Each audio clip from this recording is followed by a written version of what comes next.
So, with regard to celibacy in the church, compulsory clerical celibacy, it's first of all we need to remember, and this is something which is very important. Uh, whenever there is any move, whether there is any change or demand for change for certain status quo in the church, there would always be liberals and there would be conservatives. There would be pro status quo, there would be anti status quo, and then there would be people who would also want that we would go back to the tradition as well.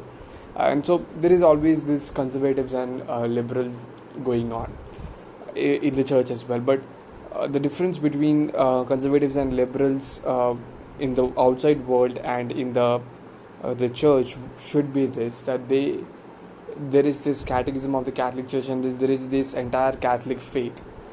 um, there is Bible and the tradition of the church. Whatever the argument is there, it should have a boundary within within the precepts set by the Catholic Church.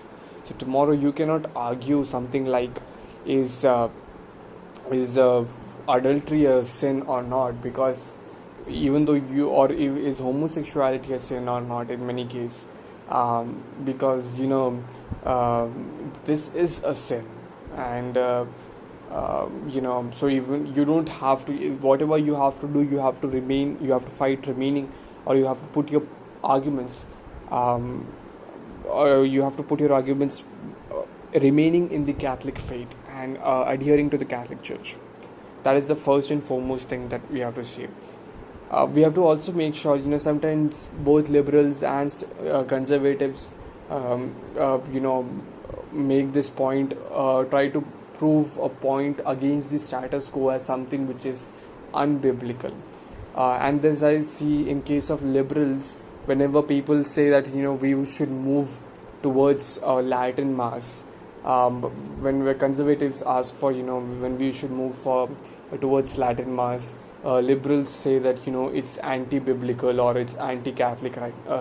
Now after Vatican II, well, it's not anti-Catholic. After Vatican II, it's something which Vatican II was for this, but you also have the option of attending Latin Mass, and so clearly you can attend Latin Mass. There's no problem with that. So it's biblical. So an argument for attending Latin Mass is definitely biblical. Now, um, and biblical and within the Catholic framework. Similarly, when we talk about abolishing compulsory clerical celibacy in the church, we should remember this, that this argument is biblical and is within the Catholic framework. For around 1000 years, there was no compulsory celibacy for priests in the Catholic Church. Married men used to become priests. We had married popes, if I'm not sure, if I'm correct, if my memory serves me right, then we did have married popes as well. So the one of the ground that that we should set here is this, that um, that first of all this argument is valid, is Catholic, is within the ambit of the Catholic Church. Whether you want celibacy or whether you don't want celibacy, um, the argument for celibacy, both pro and against, is valid within the Catholic Church. You could have, it could be both the ways, it could be done both the ways. uh, Now then we put forward to this, to see that whether this move would be beneficial or not. True, it is valid, but then it is beneficial or not. And this is something that this is a difference with sedevacantist and people who want Latin Mass and who are still part of the Catholic Church, is that people say who want the Catholic Church Mass, who are part of the Catholic Church, who are not sedevacantists, who are clearly Catholic Christians, full communion with the Rome, etc., and who are against Vatican II, so to speak, are not basically saying that Vatican II was something which was anti-biblical or anti-tradition or something like that, or anti Catholic. It was, they say that perhaps it was not a good move, because what went afterwards, we see a lot many people going outside from the church. Although, in my opinion, that was not Vatican II.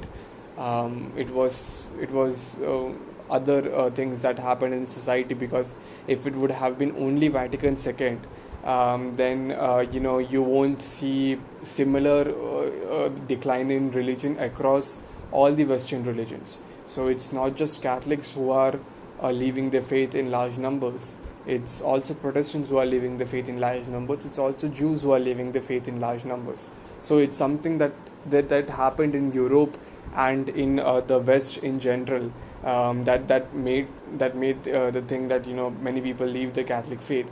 At the same time, you see at the other parts of the world, the thing was not that it didn't change as drastically as it changed in the West. So it was not something we could say that it was the fault of Vatican II. It was something that happened in Europe. The revolutions, or the movements that took place after from 50s onwards till after that time, that changed the family structure, and all those things that came. We became a more pleasure driven society, and religion, the Catholic faith, of inspires us to live a responsible life, not a pleasure driven life. And that's what made so many people leave the faith. So yeah, but they say that it's not a good move. So similarly, with regard to celibacy, my point would be that we should argue whether it is a good move or not, rather than whether it is Catholic or not to put forward such an argument. It is definitely Catholic to put forward such an argument. Now, with regard to celibacy, first of all, we need to. I don't know if other religions, agree with it or not, but certainly the Catholic faith makes sure that celibacy is a virtue, and it's a virtue that should be practiced for people who can practice it, and it's a virtue that should be encouraged. It's a virtue that should be celebrated. It's a virtue that should be encouraged. It's a virtue that should be celebrated. It's a virtue that should be practiced by people who can practice it. Because compared to married life and celibacy is better. Bible says so. So this is something, of course. But if you have this desire for lust, or desire for sex, and you at certain point of time you think that you cannot control it any longer, then you go and have a marriage. Otherwise, celibacy is what is encouraged. Now, the way the faith has turned out to be, like the world has turned out to be, celibacy has become difficult, because there is more temptation right now. The society has become more nude than it was before. Society has become more shameless than it was before. The uh, especially in the West, for example, the way people dress in the West, and I don't mind if I would be criticized for this, but even the people of other religions come in the West, even though they have followers, followers among the progressive people in the West, they still tell that what kind of a lifestyle are you people living, with what kind of a dress code is this, and so on and so forth. It's not just we who urge for modest dressing, but it's also most of the religions do urge for a modest dress for not just women but for men as well.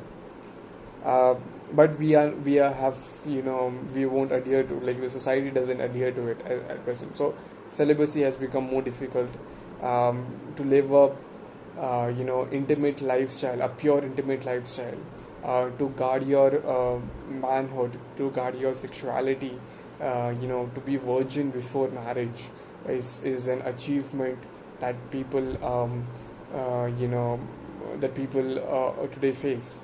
um, you know 100 200 years before, this was not even something that seems to be a achievement. I mean, it was the status quo, but unfortunately today it's not the status quo.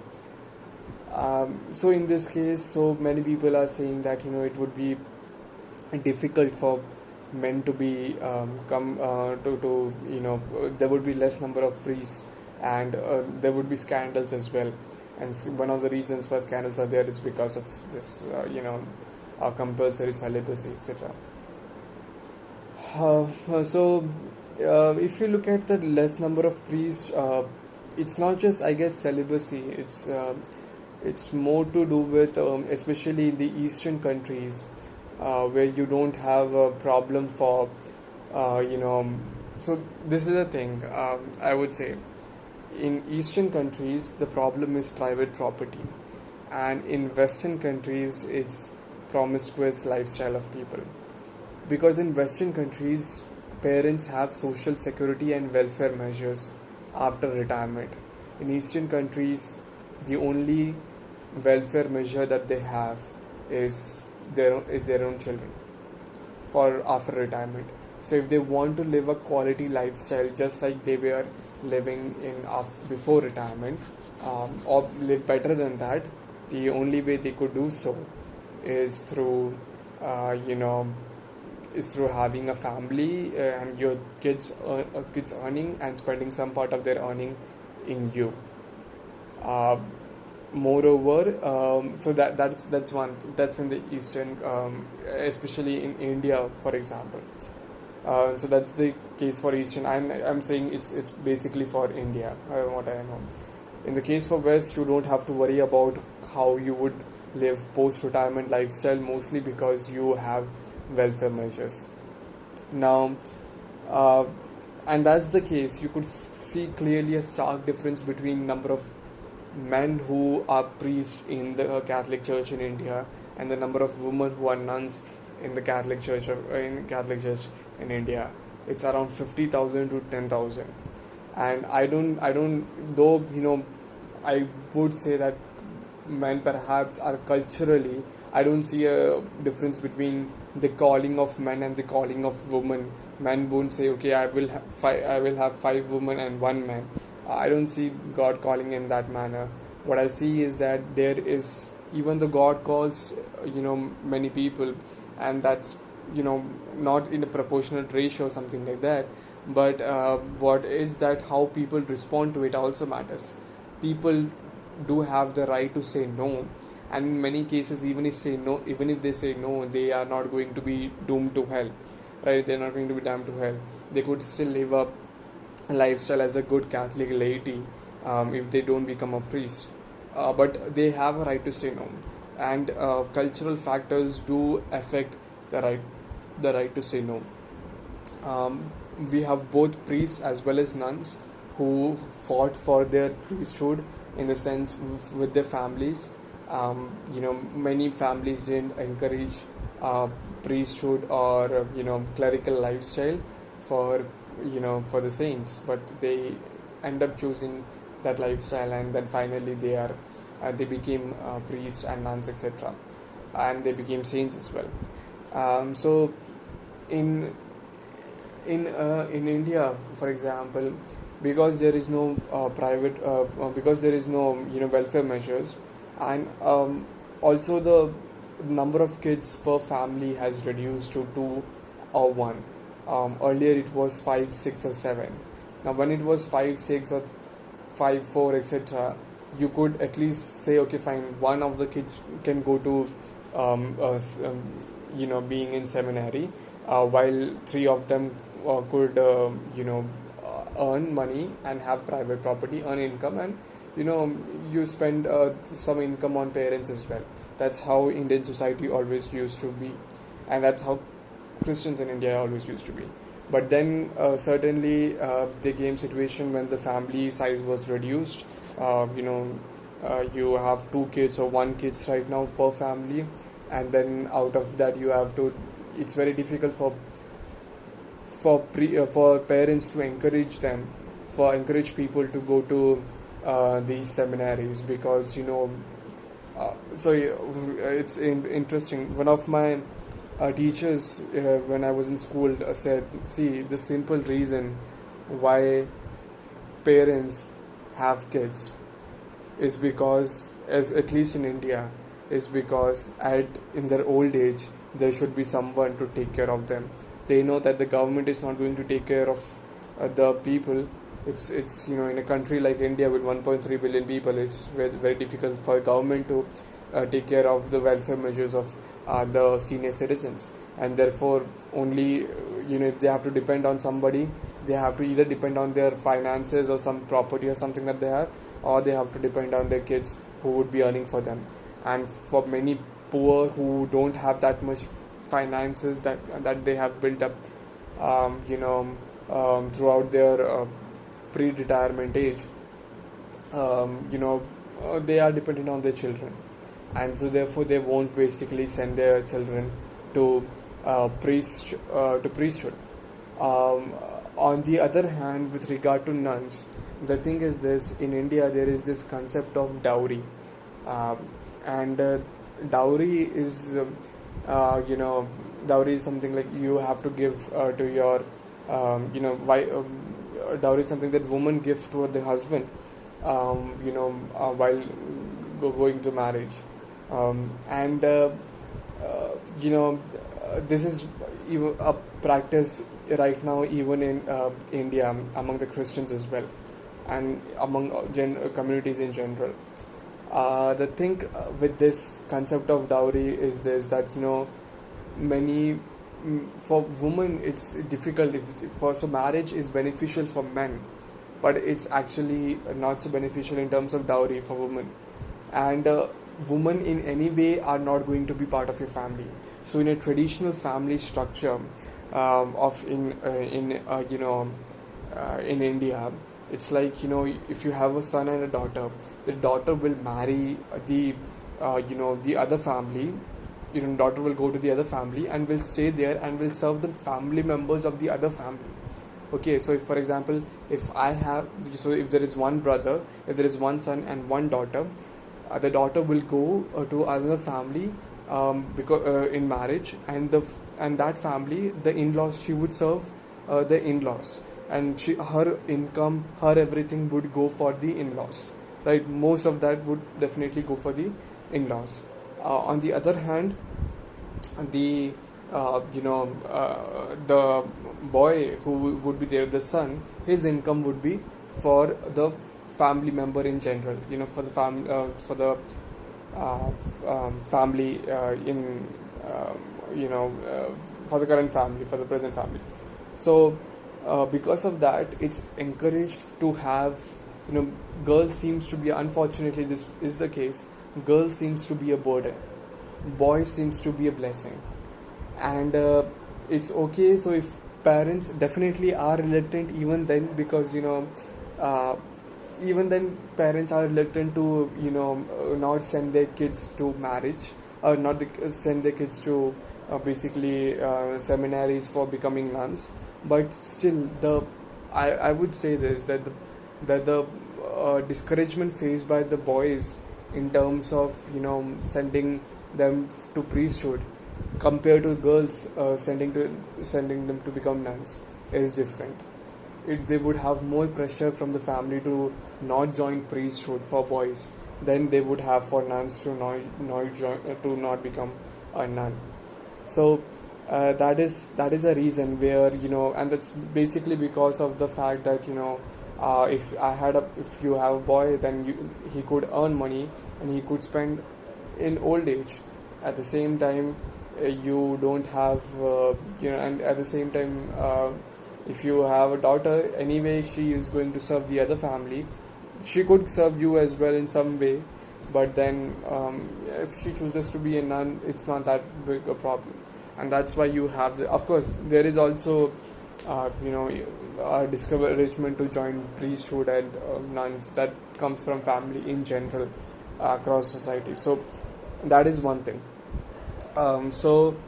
If in that sense, if celibacy is um, if celibacy is termed to be something that, and of course if celibacy is abolished, or let's say if not made compulsory, and if priests can marry, they are assigned a different parishes, they would definitely would be given certain income from the church for the maintenance of the family, and that they could appropriate it for their uh, elder family members as well. So I mean that would encourage that would discourage this, reduce this discouragement by the parents, and perhaps that would encourage people to become priests.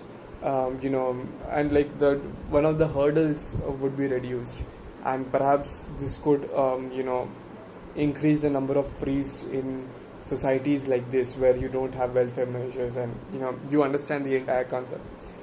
uh, in the West, you don't have the problem of money, or wealth, etc. You don't welfare measure. You have welfare measure by the government, but you have the problem of maintaining the celibacy, and because you are a completely different lifestyle.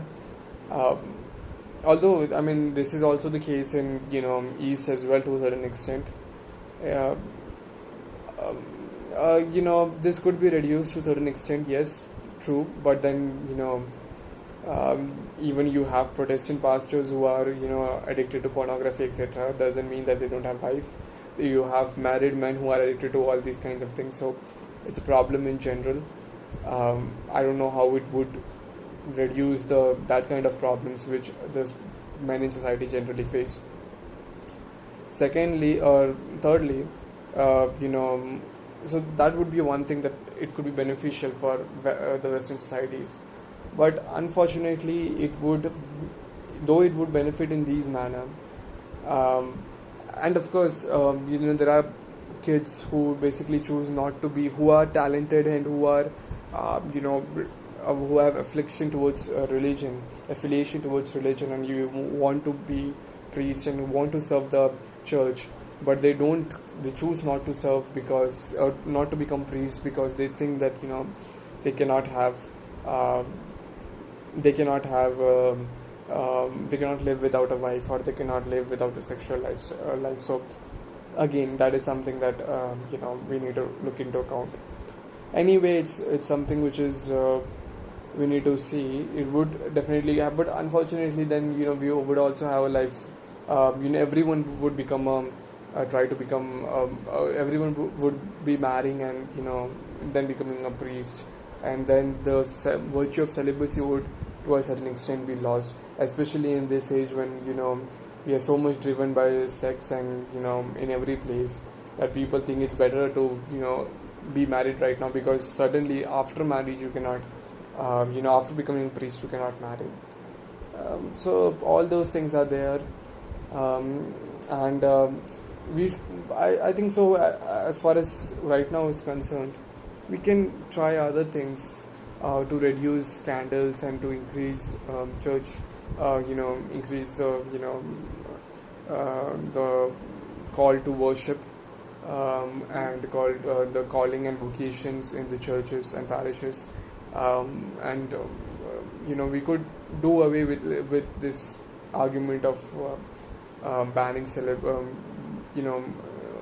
taking away the compulsory celibacy rule, because celibacy is a virtue which we should literally practice, and of course there is permanent diaconate, so that is a very good option that one could explore.